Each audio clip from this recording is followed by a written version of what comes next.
This is the second installment of my conversation with Duff McDuffie. Check it out. This one in particular, I think you're going to find really riveting, especially if you're interested in how you can make failure something that is no longer an issue for you. If you've struggled with fear of failure, if after a setback, it really does set you back. Imagine if you had a mindset that would make it so that you were learning and growing at a wildly exponential rate, making it so that whenever you came up against a failure or an obstacle, suddenly you had a different way of approaching it, so it was no longer an issue, but you get to learn and succeed at a much faster rate.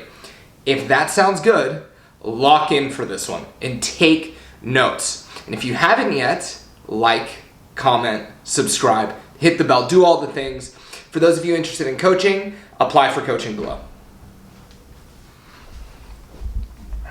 One of the keys to all of that is our relationship to failure. Relationship to failure. I think this comes up so often. People don't think they have fear of failure. Talk to people who are like, I don't have fear of failure. Yeah. All right, well, then why aren't you making the 100 sales calls a day? Yeah. I'm just not ready. Yeah. You're not ready. I don't know what to to say. fail. My script is not ready. Right? My script is not I ready. don't have the right script. And don't have the right script. Yep. And to me, these are symptoms of the underlying fear, because I'm not a realtor, but I have worked with enough realtors that I know the scripts myself, and I've never made a cold call as a realtor, and they're all available on Google in a 30-second search. Yeah. So it's there's not nothing stopping someone from dialing a number and reading a script off of a screen today until they get good at it.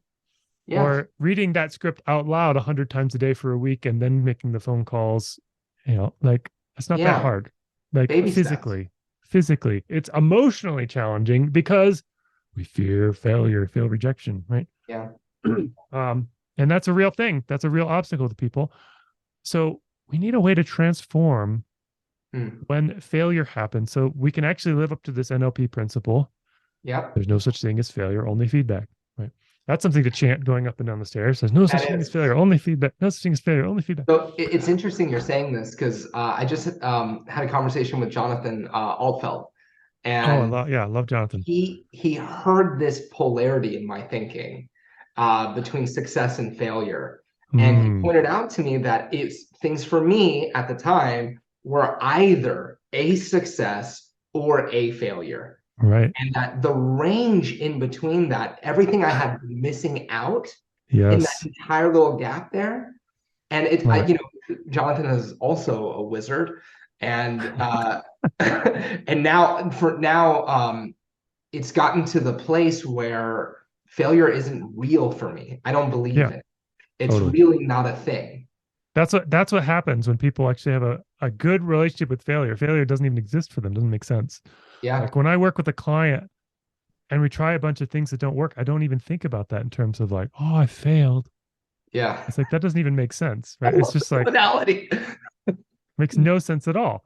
Yeah. It's just like, oh, well, that didn't work and that didn't work. That's okay. We'll just try something else. But at first it feels like failure. And so I turned fail into athlete. It's an anagram for fail. But it's a different acronym. It stands for acknowledge the truth. Acknowledge the truth of what happened. So you start with that. You say, okay, well, I tried this and this is what happened. Very objectively, observer position, right? No blame or shame. Yes.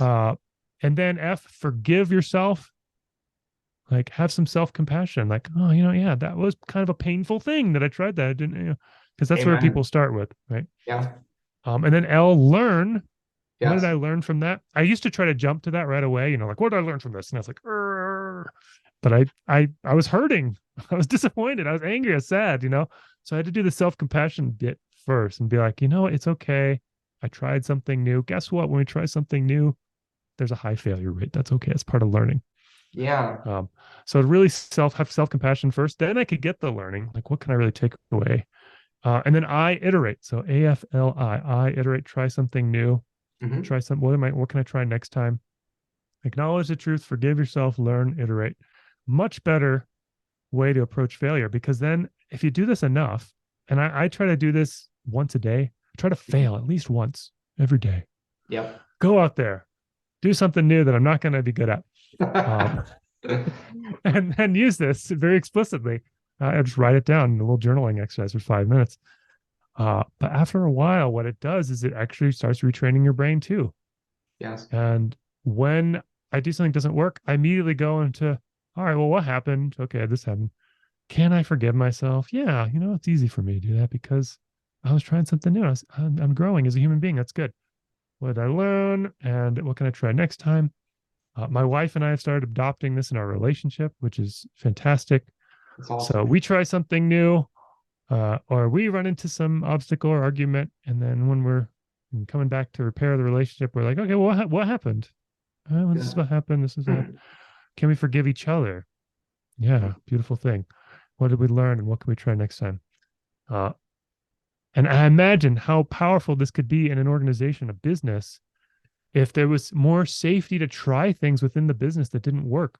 There's a lot of lip service for that in corporate world these days, like, oh, fail faster and so on.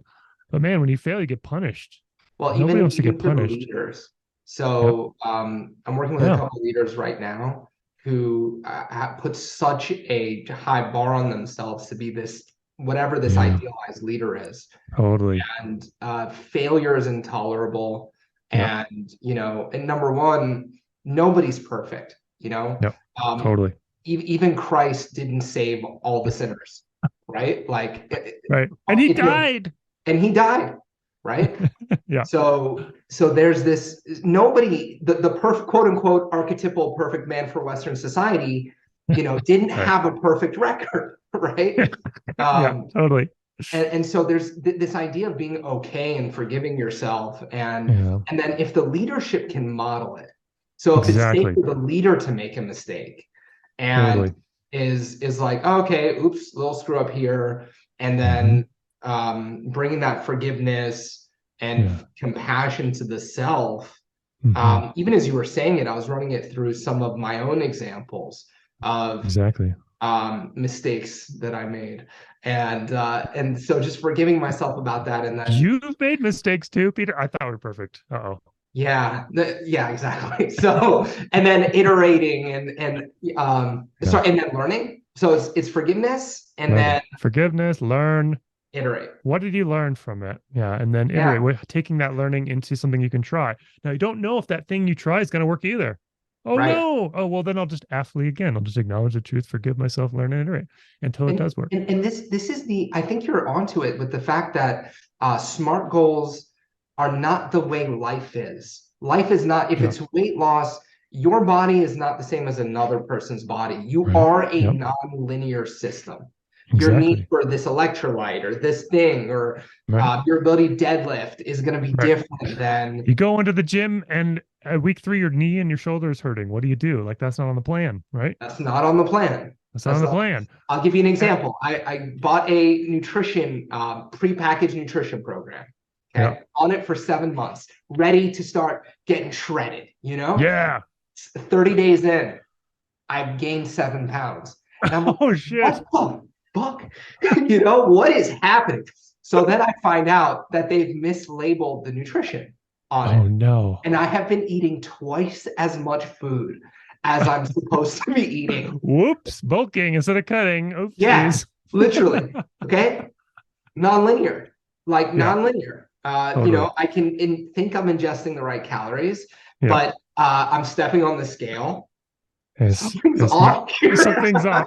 I know. This is the problem I have with SMART goals. There's no explicit feedback loop for learning. So how smart is it to not learn as you go? That makes no sense at all. So the smarter way to go is to build in feedback loops of learning, and learning is going to be trying things that you fail at. One of the metaphors I use a lot is that of a toddler or a baby learning to become a toddler, learning to walk. The first time, every human who walks, the first time they try to walk, they fail. The second time they fail. The third time they fail. Failure rate's 100% for a while. It's just standing up and falling over and over again. But we, like you said, if we don't tolerate that as adults, as leaders, we're like, failure is intolerable, let alone a 10% failure rate, let alone 100%. And the problem with being intolerant of failure is, of course, no one's perfect. But the second thing is anything new that we could try that would solve our problems or lead us in a cool new direction, it might be 100% failure rate at first. We Yes. try things that will not work for maybe the first 10, 20, 100, 1,000 tries. Yeah. So it has to be worth it to us to get over the learning curve until we can get there.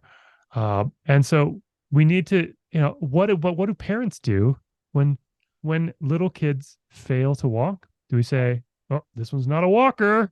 Boo, you suck." We don't do that, right? Instead, any little attempt is celebrated. We go, "Yeah, Yeah. awesome, you're standing up. You took a step. Yeah." Yeah. And then if the kid falls over and goes, "Ah," what do? We go, "Pick yourself up, suck it up." No, we don't do that. We we grab the kid, we hug, we give love. We give Yeah. love. So this is my expression is what if failure means I'm loved and I'm learning. Mm. Failure means I'm loved and I'm learning. And you get there by practicing loving yourself and learning every time you fail. Mm. And what I've noticed, it starts to generalize even beyond myself as I've been practicing this. Other people make mistakes from time to time, I've noticed. And in the past, very annoying. Why did you do that? Right? Why aren't you perfect? And a lot of our annoyance with other people is because of their mistakes, their failures. Mm. But if we can start to take this attitude towards others too, oh, wow. Okay. So this company I bought something from, their product isn't perfect. Oh, you know what? They were just trying. They were trying their best. I have a hard time with that one. Me too. I'm learning. As soon as you said that, as soon as you brought it to my crappy new earphones, I was like, they right? tried their best, huh? Well, their best isn't good enough. Yeah. You might still send it back and ask for a refund, but maybe you can do it from a different state, right? Sure. Yeah. And that's something that starts to generalize. Or for leaders, the same thing. Yeah, like a leader who practices, acknowledging the truth of what happened, not denial. Man, leaders who are in denial, very bad, right? But a leader who can acknowledge the truth about what happened. Look, I made this decision as a leader, and it led somewhere we didn't want. You know what? I'm imperfect. We're trying new things. I forgive myself. It's okay for us to try new things here. Yeah. What did we learn? What did I learn? Okay, well, we learned that this thing is not the thing to do because that didn't work. Yeah. What could we try next time? Well, let's try this thing over here. This might also not work, but we're going to try it because we really want this goal still. Yes.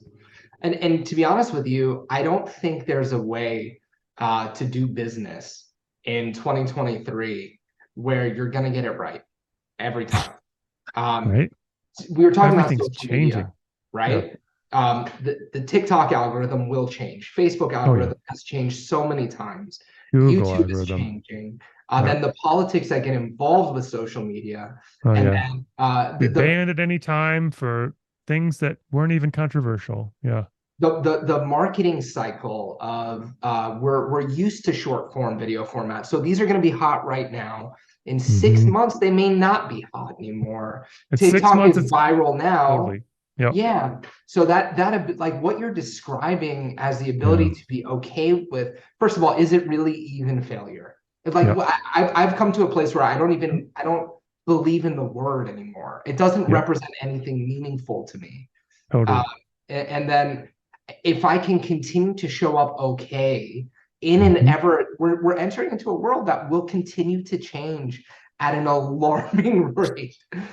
So if you're not Chat GPT and like all this AI stuff, and oh my God, yeah, it's crazy. Have you played with Chat GPT?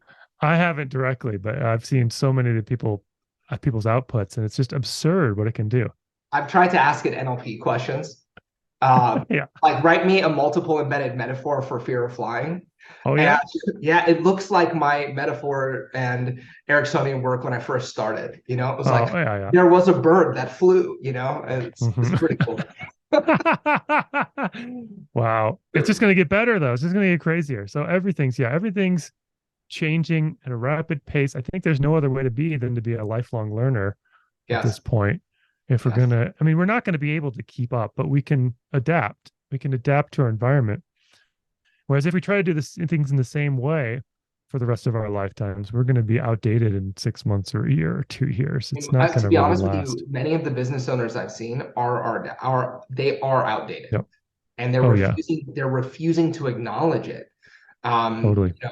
And a lot of it is these mindsets that, I know if somebody were to tell you, it would be such a simple switch Yeah. to flip for them. And Right. so, I can't personally recommend you enough. I